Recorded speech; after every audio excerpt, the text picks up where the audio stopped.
Hello, Nay. Magandang gabi. Nay, sa tingin niyo po, sino po ba ang nagpapatagal ng impeachment? Ang House of Representatives ba o ang Senado? Ano pong masasabi niyo dito at makukomento niyo po? Para sa akin, ang Senado. Kasi galing na sa kanila yun. Impeach na nga sa House yung BP. Binalik nila para lang magkaroon ng dahilan.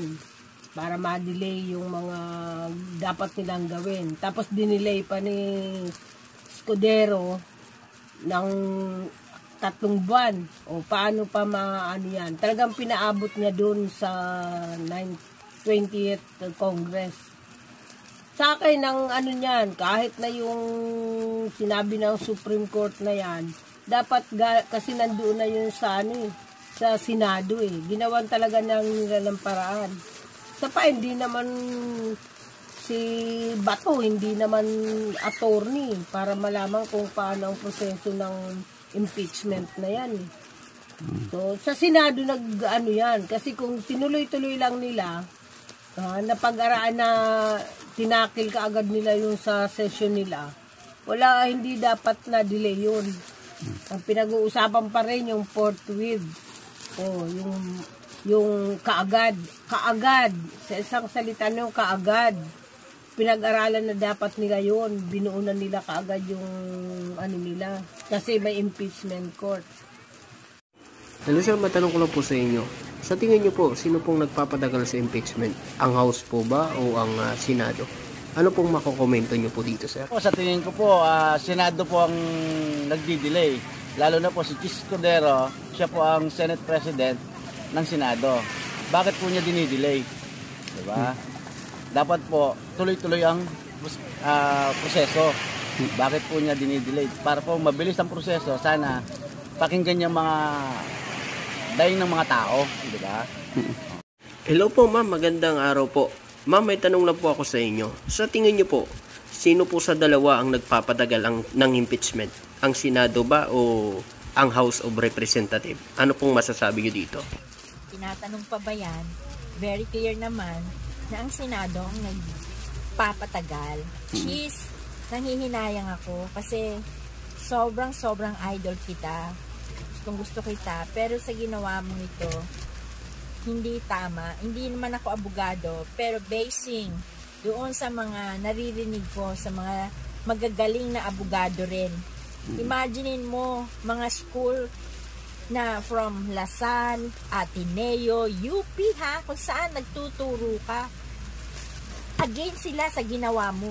And yet ikaw lang ang, I don't know anong learning at anong libro ng Constitution mo nakuha yung mga sinasabi mo ngayon.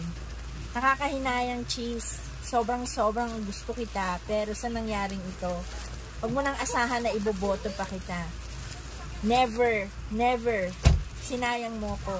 Sinayang mo yung mga kamag-anak ko at iba pang mga tao na humahanga sa'yo, nakakawalang gana. Lalo na itong huling sinabi mo na pwedeng i-dismiss. Hindi pa nag-uumpisa, dinidismiss mo na. Ano ba yan? My God. Sara, kung wala ka namang pagkakasala, sana humaharap ka na. From the start, hindi ka humaharap. Hindi mo sinasabi yung mga pinaggagawa mo. Grabe ka. Ewan ko sa'yo kung saan mo nakukuha yung courage na humarap sa tao at i-deny lahat ng mga ito. Imaginein mo, sa sobrang takot mo, 17 lawyers. Imaginein mo yung malakasang lawyers ha. Sana itong mga lawyers na to gamitin naman yung pag-iisip nila na para sa bayan. Para sa bayan, hindi. Sana pagkwartahan ka na lang ng mga abogado na to para mabawi naman yung nakuha mo. Sana lang. At saka sana umamin ka na lang at makulong din pati yung mga cohorts mo, yung mga kasamahan mo. Lalo na yung mga assistant mo, lahat ng mga cohorts mo, para sa ganun madiin ka talaga at sabihin nila yung katotohanan. Hello po ma'am, magandang araw po. Sa tingin niyo po ma'am, sino po sa dalawa, sa Senado o sa House, ang nagdidili po ng impeachment trial ni VP Sara Duterte? Ano pong makokomento niyo dito, ma'am? Sa tingin ko po yung Senado. Sa tingin ko kasi yung nagiging dahilan ng delay dahil sa kanila yung kaso sa yung mula nung maipasa ito ng House, pero hanggang ngayon wala pang malinaw na simula ang trial. Naiintindihan naman ng may proseso, pero kung gugustuhin talaga, matagal na sana itong umusad. Kasi habang tumatagal, lumalabo ang kumpiyansa ng mga tao sa proseso. Sana naman magpakita sila ng seryosong action. Dahil sa ganitong usapin ay mahalaga sa pamamagutan, sa pananagutan ang tiwala ng publiko. Hello sir, magandang araw po. Sir, matanong ko lang po sa inyo sir, no? Sa tingin niyo po, sino pong nagpapatagal ng impeachment? Ang House of Representatives po ba o ang Senado? Ano pong makokomento niyo dito sir?